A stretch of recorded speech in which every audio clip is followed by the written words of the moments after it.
தனிப்பட்ட முறையில் ஒவ்வொரு ஆசை இருக்கும். நான் வந்து பெரிய வியாபாரி ஆகணும்,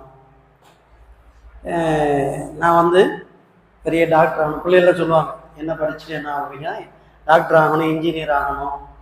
சில பேர் சொல்லுவாங்க, நான் யார்கிட்டையும் தேவையாகாமல் இருக்கணும், எந்த தேவைக்கும் நான் யார்கிட்டையும் கையெண்ணக்கூடாது, என்னுடைய தேவைகள் கடைசி வரைக்கும் என்ன செய்யணும், நானே நிறைவேற்றிக்கிறேன்.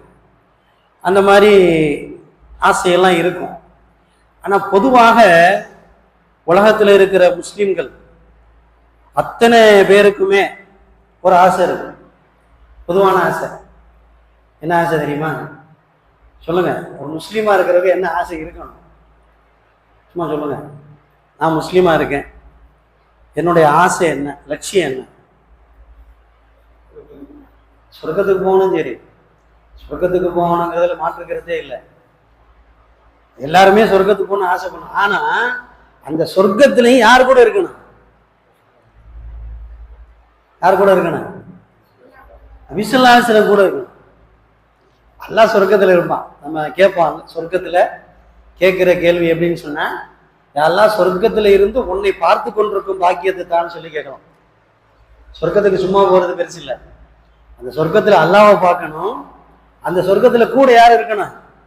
ரசூல் ஸல்லல்லாஹு அலைஹி வஸல்லம் இருக்கணும். நம்ம இது வரைக்கும் ரசூல்லா பார்த்ததில்லை, கேள்விப்பட்டு தான் இருக்கோம். அதான் அல்லாஹ் சொல்லுவான், திருக்குர்ஆனுடைய முதல் வசனத்திலே அதான் சொல்லுவான், அலிஃப் லாம் மீம் தாலிகல் கிதாபும் லா ரைப ஃபீஹி. அடுத்த வசனம், அல்லதீன யுமினூன பில் கைப். மறைவான விஷயத்தை எல்லாம் நம்புவாங்க. சொர்க்கத்தை பார்த்ததே இல்லை ஆனா ஆசை, நரகத்தை பார்த்ததே இல்லை ஆனா பயம், ரசூலுல்லாஹ் பார்த்ததே இல்லை ஆனா அவங்க மேல பாசம், அல்லாஹ்வை பார்த்ததே இல்லை ஆனா அல்லாஹ் மேல ஒரு பயம். அல்லாஹ் அடிச்சுடுவான். சின்ன பிள்ளைகள் சொல்லுவாங்க, அல்லாஹ் அடிப்பான் சொல்றாங்களா இல்லையா? அல்லாஹ் அடிச்சதை அந்த அம்மாவும் பார்த்ததில்லை, அந்த அத்தாவும் பார்த்ததில்லை. ஆனா என்ன சொல்லுவாங்க, ஏதாவது ஆகாத விஷயம் செஞ்சிருந்தா அல்லாஹ் அடிப்பான்னு சொல்லுவாங்க. அப்ப இதெல்லாம் வந்து என்னன்னு சொன்னா, யுக்மினூன பில் கைப், மறைவான விஷயத்தை நம்புவது. அப்ப ரசூலுல்லாஹ் கூட இருக்கணும் அப்படின்னு சொன்னா அதுக்கு சில குவாலிஃபிகேஷன், சில தகுதிகள் இருக்கு. உலாயிக மஅல்லதீன அன்அம்து அலைஹிம் அன்அமல்லாஹு அலைஹிம் மினன் நபிய்யின வஸ்ஸித்தீகீன வஷ்ஷுஹதாஇ வஸ்ஸாலிஹீன். அல்லாஹ் குர்ஆன்லயே சொல்றான், ஒரு சில மனிதர்கள் அவங்க யாரு கூட இருப்பாங்க? நபிமார்களோட, உண்மையாளர்களோட, வீர தியாகிகளோட, முத்தகீன்களோட, இப்படியெல்லாம் இருப்பாங்க. அப்ப அவங்களுக்கு என்ன தகுதி அப்படின்னு சொன்னா அதையும் அல்லாஹ் ரசூல் ஸல்லல்லாஹு அலைஹி வஸல்லம் அவங்களுடைய வாழ்க்கையிலே அல்லாஹ் சொல்லிடுறான். ஒரு தடவை ஒரு காட்டரபி வந்தார், வேகமா வந்து உட்கார கூட இல்லை, வந்து கேட்டாரு, கியாமத் நாள் எப்ப நடக்கும்னு கேட்டார். அப்படின்னா என்ன, உலகம் எப்ப அழியும், உலகம் எப்ப அழியும்னு கேட்டார். நபி ஸல்லல்லாஹு அலைஹி வஸல்லம் அவங்களுடைய கேள்விக்கெல்லாம் பதில் சொல்லல. அவங்க உடனே கேட்டாங்க, நம்ம கேட்கிற மாதிரி, உலகம் அழிகிறது இருக்கட்டும், நீ அதுக்கு என்ன ரெடி பண்ணி வச்சிருக்கேன்னு கேட்டாங்க. நம்மள சில பேர் வந்து கேட்பாங்க, அஜர்த்து நோன்பு வச்சா என்ன நன்மை? நோன்பு வச்சிருக்கியா? நோன்பு இன்னும் வைக்கல, வச்சா என்ன நன்மை அப்படின்னு கேட்பான். அப்ப ரசூலுல்லாஹ் கேட்டாங்க, கியாமத்து நாள் எப்போ வருங்கிற அப்புறம் இருக்கட்டும், நீ அதுக்காக என்ன ரெடி பண்ணி வச்சிருக்க அப்படின்னு கேட்டாங்க. என்ன ரெடி பண்ணி வச்சிருக்க சொல்லுங்க. ஒவ்வொருத்தர் கியாமத்து வந்துடும், எப்போ வரும்னு தெரியாது, திடீர்னு வந்துடும். இந்த வாரம் கூட வரலாம், அடுத்த வாரம் வரலாம், அடுத்த வருஷம் வரலாம், எவ்வளவு நாள் வேணா வரலாம். அல்லாஹ் சில அடையாளங்கள் சொல்லியிருக்கான். அப்ப அதுக்கு நம்ம என்ன அடையாளம் பண்ணி வச்சிருக்கோம், என்ன ரெடியா இருக்கோம்? ஒன்றும் சொல்ல தெரியாது. என்ன ரெடி? ஒண்ணுமே இல்லை. இப்ப அவர் சொன்னாரு, நான் எந்த ரெடியும் பண்ணல, எந்த ஆயத்தமும் பண்ணல, ஆனா அல்லாஹ்வையும் ரசூலையும் நேசிக்கிறேன். பட்டு பட்டுன்னு அவருடைய இதுல என்ன இருந்துச்சோ அது வந்துருச்சு. வந்தவொன்னு நிக்கவே இல்லை, உட்காரவே இல்லை. கேட்டாரு, கியாமத் எப்போ வரும்னு ரசூலுல்லாஹ் கேட்டாங்க. அது வர்றது இருக்கட்டும், நீ அதுக்கு என்ன ரெடி பண்ணி வச்சிருக்கேன்னு கேட்டாங்க.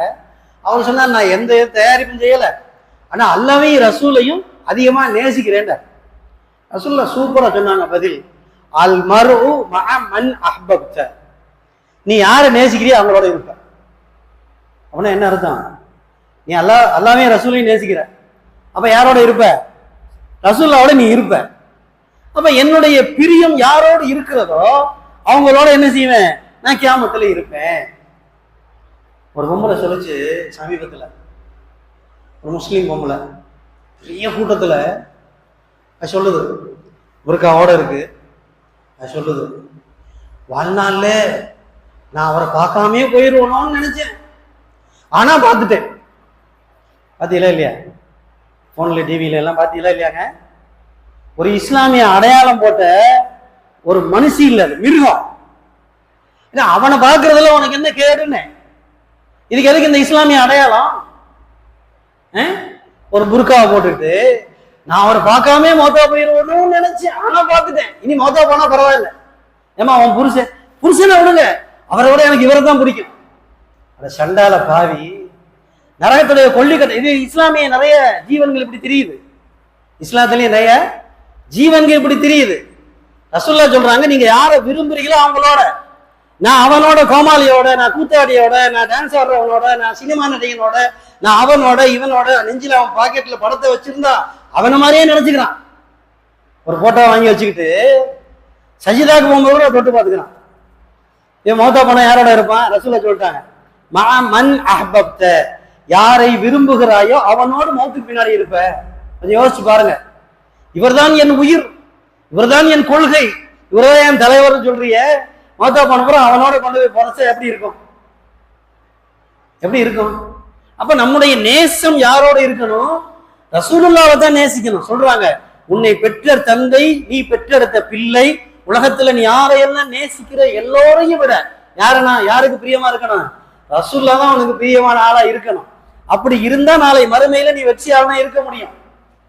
ரசூலுல்லாஹ் வந்தேன், ரசூலுல்லாஹ்வும் தேன், 10ஓட 11 இத்தோட இது ஒண்ணு அப்படின்றத எப்படிங்க? ரசூலை என்னுடைய உயிருக்கு மேலாக மதிக்கணும். இங்க ஒரு பொம்பளையுடைய வரலாறு சொல்றாங்க பாருங்க. அவங்க பேரு உம்மாரா. அவங்க பேர் என்னங்க? உம்மாரா அப்படின்னு சொல்லி அந்த அம்மா என்ன செய்யறாங்கன்னு சொன்னா, ரசூலுல்லாஹ்வுக்கு எவ்வளவு உதவி செய்யணுமோ அவ்வளவு உதவி செய்வாங்க. ஒரு தடவை போர் அறிவிச்சாச்சு. போருன்னு சொன்னா ரசூலுல்லாஹ் போர் சொல்லிட்டு அந்த போருக்காக வேண்டி பொருட்கள் நிதி கேட்பாங்க. ஏன்னா ரசூலுல்லாஹ் பெரிய செல்வந்தர்லாம் கிடையாது, பில்லியனியர்லாம் கிடையாது. நபி ஸல்லல்லாஹு அலைஹி வஸல்லம் அவர்கள் ஏழையாக வாழ்ந்ததேனோ யார் ரசூலுல்லாஹ் பாட்டு பாடுறாங்க. எப்படி ஏழையாக வாழ்ந்ததேனோ யார் ரசூலுல்லாஹ், நாளை மறுவில் நீங்க ஏழைகள் கூட்டத்திலே எழும்பொறிக்கணும்னு சொல்லி துவா செஞ்சிருக்காங்க ரசூலுல்லாஹ். அப்ப அவங்கள்ட்ட போருக்குன்னு தலைவாடை எப்படி இருக்கும்? அப்ப போருன்னு சொன்னா அதுக்குண்டான நிதி கேட்பாங்க. அப்ப இந்த அம்மா என்ன செய்யறாங்க, யார் ரசூலுல்லாஹ் என்கிட்ட கொடுக்கறதுக்கு ஒண்ணும் இல்லை, என்னுடைய கணவன், என்னுடைய 2 பிள்ளை, 3 பேரே உங்களுக்கு நான் கொடுத்துறேன். யாருக்காவது மனசு வருமாங்க? மனசு வருமா? இல்ல அப்படி ஏதாவது வீட்டுல கொடுத்துட்டானா இந்த ஆள் விட்டுருவாரா? பள்ளிவாசலுக்கு 250 ரூபாயா, 200 ரூபாய், 250 ரூபா, ஒரு அம்மா குறைந்த 1000 ரூபாய் கொடுத்துருச்சுன்னு வச்சுக்கோ பள்ளிவாசல்ல. யாரை கேட்டு கொடுத்த? இங்க நீ புருஷனா நான் புருஷனா கேட்பானா இல்லையா? என்ன செய்வான்? அந்த அம்மா எதுக்கும் கொடுக்கல, சினிமா கொடுக்கல, கூத்தாடிக்கு கொடுக்கல, எவனுக்கும் கொடுக்கல, பள்ளிவாசலுக்கு தான் கொண்டு வந்து கொடுத்துருக்கு. உடனே இவர் அப்பதான் ஆம்பளைய காட்டுவார் இல்லையா? என்ன செய்வாரு? யாரை கேட்டு கொடுத்த அப்படின்னு சொல்லுவார். இந்த அம்மா அனுமதி எல்லாம் கேட்கல. இன்னும் சொல்ல போனா மார்க்கத்துல நஃபிலான நோன்பு நோற்பதற்கு கூட கணவனுடைய அனுமதி கேட்டுதான் வைக்கணும். வரலான நோம்புக்கு அனுமதி இல்லை. ரமலான் நோன்பு வைக்கிறது கணவன் அனுமதி கொடுக்க வேண்டியது இல்லை. ரமலான் அல்லாத மாசத்துல நோன்பு வைக்கிறாங்கல்ல, அப்ப என்ன செய்யணும்? எங்க நாளைக்கு பராத் நோன்பு வருது, வைக்கலாமான்னு கேட்கணும். அவர் வைக்க சொன்னா தான் வைக்கணும். அப்படி இருக்கிற மார்க்கத்துல இந்த அம்மா என்ன சொல்லுது? என்னுடைய கணவன், என்னுடைய 2 பிள்ளைகளை இந்த போருக்கு நான் கொடுத்துறேன். அப்ப ரசூலுல்லாஹ் கேட்டாங்க, இவங்களை வச்சு நான் என்ன செய்யறது? ஒரு ஆம்பளைய 2 பிள்ளைகளை வச்சு நான் என்ன செய்யறது போறல? அந்த அம்மா சொன்னாங்க, இல்ல யார ரசூலுல்லாஹ், இதுக்குரிய தேவை ஏற்படணும்.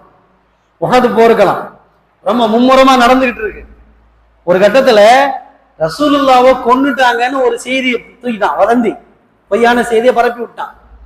சஹாபாக்கள் எப்படி இருப்பாங்க? உயிருக்கு உயிரா ரசூலுல்லாஹ்வை நினைக்கிறவங்க. ரசூலுல்லாஹ்வை கொன்னுட்டாங்கன்னா எப்படி இருக்கும்? பரபரப்பாயிட்டாங்க, எல்லாம் பத்திக்கிட்டு 4 பக்கம் பிச்சுக்கிட்டு ஓடுறாங்க. அவ்வளவு ஒரு குழப்பமான சூழ்நிலை. நபி ஸல்லல்லாஹு அலைஹி வஸல்லம் எங்க இருக்காங்கன்னு தெரியல. எல்லாரும் நபியை தேடிக்கிட்டு, நபியை பார்த்தவங்களுக்கு எல்லாம் மனசுல நிம்மதி, நபி நல்லா இருக்காங்க, நபி நல்லா இருக்காங்க அப்படின்னு சொல்லி. அப்ப ரசூலுல்லாஹ்வை சுத்தி நின்று ரசூலுல்லாஹ்வுக்கு பாதுகாப்பு கொடுக்கணும். அப்படி சில பேர் முன்ன வர்றாங்க. அந்த மாதிரி முன்ன வரும்போது பாத்தீங்கன்னா இந்த உம்மாரா, இந்த பெண்ணா இருந்தாலும் என்ன செய்யறாங்க? ரசூலுல்லாஹ்வுக்கு பக்கத்துல வந்து நின்றாங்க. யாரும் ரசூலுல்லாஹ்வை நெருங்க முடியாத மாதிரி. அதே மாதிரி தன்னுடைய மகன் 2 பேரு, கணவன் 4 பேரை கூப்பிட்டு 4 பக்கம் நிப்பாட்டிட்டாங்க. நிப்பாட்டி விழுகிற அடி பூரா இவங்க மேலதான் விழுவணும், ரசூலுல்லாஹ் மேல அடி விழுவக்கூடாது. அப்படி பார்த்துக்கிட்டாங்க. கடைசியில பார்த்தா அந்த அம்மா மேல 12 வெட்டுக்காயங்கள் 12 வெட்டுக்காயங்கள் விழுந்துகிட்டே இருக்கு. அவ்வளோ வெட்டினாலும் என்ன செய்யல, அந்த அம்மா அசையல. கடைசியா ஒருத்தன் தோள்பட்டையில கனமா வெட்டிட்டான். அந்த அம்மாவை தாங்க முடியல, மயக்கமாகறாங்க. அப்ப ரசூலுல்லாஹ் கேட்கிறாங்க, உம்மாரா, உன்னுடைய குடும்பத்துக்கு அல்லாஹ் பரக்கத் செய்யட்டும், உன்னுடைய குடும்பத்துக்கு அல்லாஹ் பரக்கத் செய்யட்டும், உனக்கு என்ன வேணுமோ கேளுன்னா. நம்மள தான் என்ன கேட்டிருப்போம், கார்னர் பிளாட் ஒன்று கேட்டிருப்போம். இல்லாட்டி எனக்கு ஏத்தாப்புல இருக்கான்னு அவன் சாவணும், என்னை ஏத்தி ஏத்தி எல்லாம் பண்ணிட்டு இருக்கான்ல அவன் சாவணும், இப்படி ஏதாவது கேட்டிருப்போம்.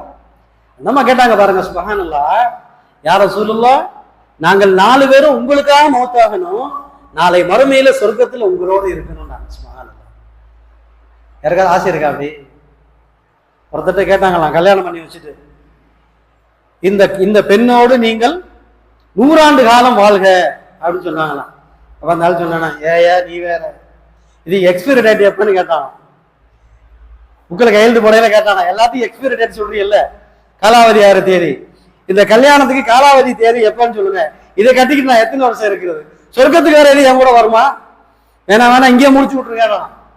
அது மாதிரி இந்த அம்மா சாவர நேரத்துல என்ன செய்யறாங்க, ரசூலுல்லாஹ் கேட்கிறாங்க, உங்களுக்கு என்ன வேணும்னு சொல்லி. எதுவுமே வேணாம், அல்லாஹ்வுடைய பாதையில ஷஹீதாகணும், நாளை மறுமையில் என்ன செய்யணும், உங்களோடு சொர்க்கத்தில் இருக்கணும். ஆசைப்படலாமா? அப்படி நம்ம ஆசைப்பட்டோம்னா ரசூலுல்லாஹ் கூட இருக்கலாம். நம்ம தான் ஆசையெல்லாம் இங்கே தானே இருக்கு, ஹைக்கி நைக்கி மதில் மேல போனா அப்படியா இப்படியா, ஆடா குட்டியா, வயலா விவசாயமா, நெல்லா கதிரா, வயலா கொம்பா, எல்லாம் அப்படிதான் இருக்கு.